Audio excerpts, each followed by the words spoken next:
사무엘상 31장 7에서 13절 말씀입니다. 사울과 그의 세 아들과 무기를 든 자와 그의 모든 사람이 다 그날에 함께 죽었더라. 골짜기 저쪽에 있는 이스라엘 사람과 요단 건너쪽에 있는 자들이 이스라엘 사람들이 도망한 것과 사울과 그의 아들들이 죽었음을 보고 성읍들을 버리고 도망하매 블레셋 사람들이 이르러 거기에서 사니라. 그 이튿날 블레셋 사람들이 죽은 자를 벗기러 왔다가 사울과 그의 세 아들이 길보아 산에서 죽은 것을 보고 사울의 머리를 베고 그의 갑옷을 벗기고 자기들의 신당과 백성에게 알리기 위하여 그것을 블레셋 사람들의 땅 사방에 보내고 그의 갑옷은 아스다롯의 집에 두고 그의 시체는 벳산 성벽에 못 박음에 길르앗 야베스 주민들이 블레셋 사람들이 사울에게 행한 일을 듣고 사랑하는 형제 여러분, 4월 26일 화요일 새벽 목상에 오신 것을 환영합니다. 신정왕국 이스라엘의 첫 왕 사울은 인본적 자세를 버리지 못하여서 하나님께 버림받고 마침내는 전쟁에서 자살하고 말았습니다. 그 아들들도 다 전사했습니다. 사무엘상 마지막 장인 오늘 본문에는 백성들의 상반된 두 가지 태도가 뚜렷하게 대조됩니다. 이스라엘 골짜기 북쪽에 있던 이사갈, 스불론, 납달리 지파에 속한 갈릴리 지역의 사람들은 블레셋이 교통로를 막고 있었기 때문에 전쟁에 참전하지 못하고 남아 있었습니다. 만약 용기를 가졌다면 사울 왕의 진을 향하고 있는 블레셋의 진을 뒤에서 칠 수도 있었겠지만 그런 도전은 없었고 전쟁을 보고만 있었습니다. 그리고는 사울의 죽음과 참패를 보자 자기 성읍들을 버리고 도망쳤습니다. 심지어 요단강 건너 동쪽 므낫세 지역의 사람들조차 성읍들을 버리고 도망쳤습니다. 그래서 성읍들이 비어 있었으므로 나중에 블레셋이 들어와서 전투도 없이 이스라엘 중북부와 요단 동쪽 길르앗 땅을 차지하고 살았습니다.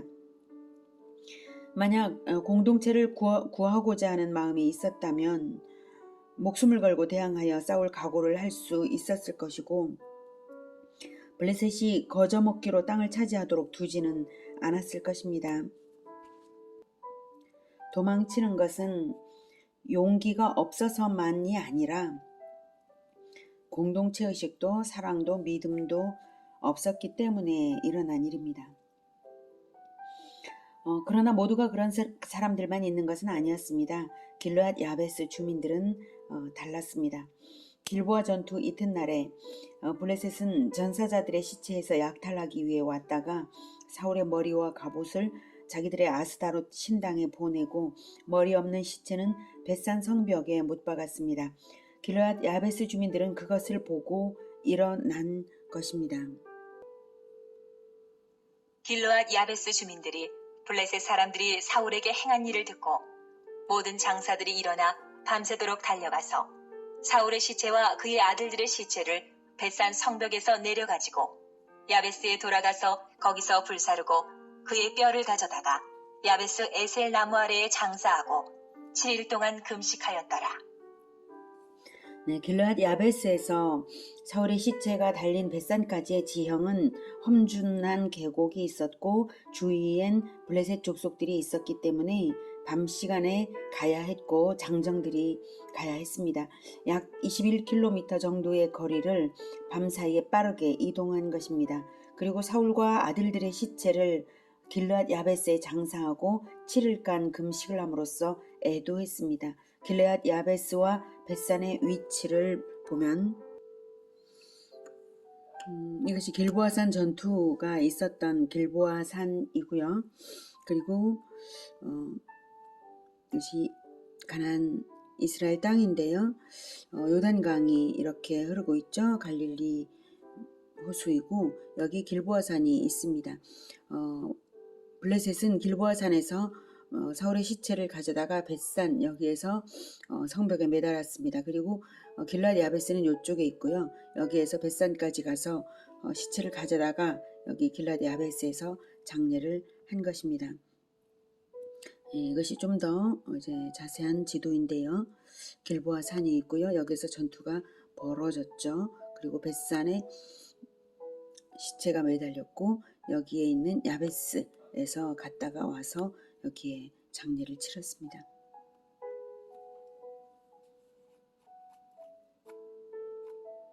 길르앗 야베스 사람들이 사울을 애도한 것은 은혜를 입은 자로서 은혜에 대한 보답이었고 왕에 대한 합당한 태도였습니다. 길르앗 야베스는 과거 암몬 사람들로부터 침략을 당했을 때에 그 당시 사울이 기름 부음을 받은 직후 성령이 충만하던 때여서 용감하게 일어나서 길르앗 야베스 사람들을 구해 주었습니다. 이스라엘 사람들을 데려다가 이제 암몬을 무찌르고 길르앗 사람들을 구해 줬죠. 따라서 그 은혜를 기억한 야베스 거민들로서는 사울의 처참한 죽음을 모른 채 할 수 없어서 생명을 걸고 최선과 진심을 다해 장례를 치른 것입니다. 실로 은혜를 아는 것이야말로 구원받은 자의 합당한 도리이고 그것이 구원받은 자의 증거이며 그것이 자기를 구원한 자와 올바른 관계성을 나타내는 행위라고 말할 수 있습니다. 우리는 누구로부터 어떠한 구원을 받았습니까? 그리고 우리의 구원자에게 어떻게 은혜를 보답해 드리고 있습니까? 우리는 영원하신 하나님으로부터 그 아들의 생명으로 대가치라서 영원한 생명을 얻은 자들입니다. 우리가 은혜를 보답해 드리지 않아도 구원받은 자라고 말할 수 있을까요? 진실로 구원받은 자는 은혜에 보답하는 자입니다. 구원을 자기 행복을 위해서 이용만 할 뿐 은혜 보답을 생각지 않는다면 구원이 의심스러운 일이죠. 우리가 어떻게 은혜를 보답해 드려야 하겠습니까? 진실로 우리야말로 길르앗 야베스 사람들보다 더한 충성과 헌신으로 우리 주 예수 그리스도의 남은 사명을 완수해야 할 것입니다. 사도 바울은 그 사명을 지키는 일을 디모데에게 맡기며 이렇게 말했습니다. 디모데후서 1장 10에서 14절. 이제는 우리 구주 그리스도 예수의 나타나심으로 말미암아 나타났으니 그는 사망을 패하시고 복음으로써 생명과 썩지 아니할 것을 드러내신지라. 내가 이 복음을 위하여 선포자와 사도와 교사로 세우심을 입었노라. 이로 말미암아 내가 또 이 고난을 받되 부끄러워하지 아니함은 내가 믿는 자를 내가 알고 또한 내가 의탁한 것을 그날까지 그가 능히 지키실 줄을 확신함이라. 너는 그리스도 예수 안에 있는 믿음과 사랑으로서 내게 들은 바 바른 말을 본받아 지키고 우리 안에 거하시는 성령으로 말미암아 네게 부탁한 아름다운 것을 지키라. 사울은 길르앗 야베스 사람들에게 아름다운 땅을 약속도 하지 않았음에도 생명을 걸고 시신을 가져다가 7일 금식으로 야베스 사람들이 장례를 했는데 우리는 새하늘과 새 땅을 약속받아서 아름다운 새 예루살렘 성을 이루어가고 있는 자들입니다. 복음화 제자화의 영적 전쟁은 충성한 만큼 하나님께 의지하는 만큼 정확하게 썩지 않을 것으로 계산되어 결실되고 있습니다. 그러기에 지키는 것이고 아름다운 땅과 거기서 함께 살아갈 공동체로 나타날 것입니다.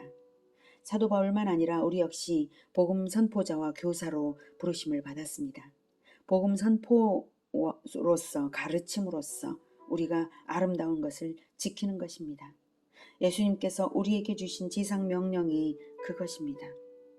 주님이 맡기신 그 아름다운 것을 우리의 눈이 정확하게 바라보고 응시하고 있다면 그것을 지킬 것이고 또한 주님이 우리에게 행하신 구원이 어떠한 구원인가를 마음에 새기고 있다면 우리 역시 주님을 따라 피 흘리는 마음으로 그 어떤 고난도 다 각오하는 영적 전투가 있을 것입니다. 은혜를 아는 자가 은혜를 갚는 것이고 은혜를 갚기 위해 사는 자야말로 진정 구원자의 백성입니다.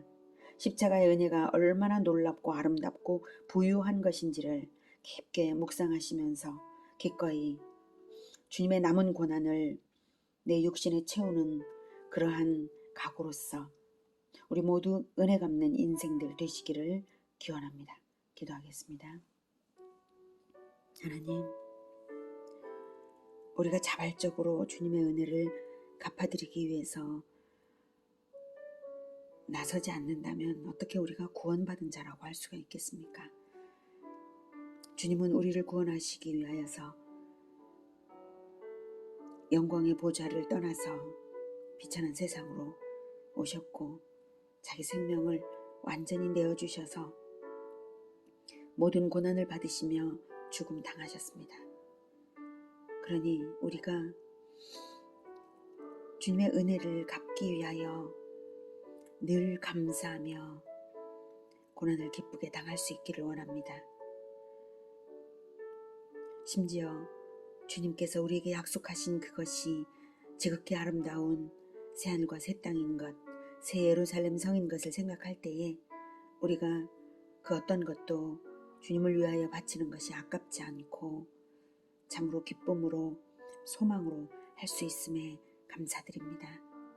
하나님, 우리의 마음을 붙들어 주셔서 은혜 받은 자로서 은혜를 갚으며 살아가는 인생들 되게 도와주시옵소서.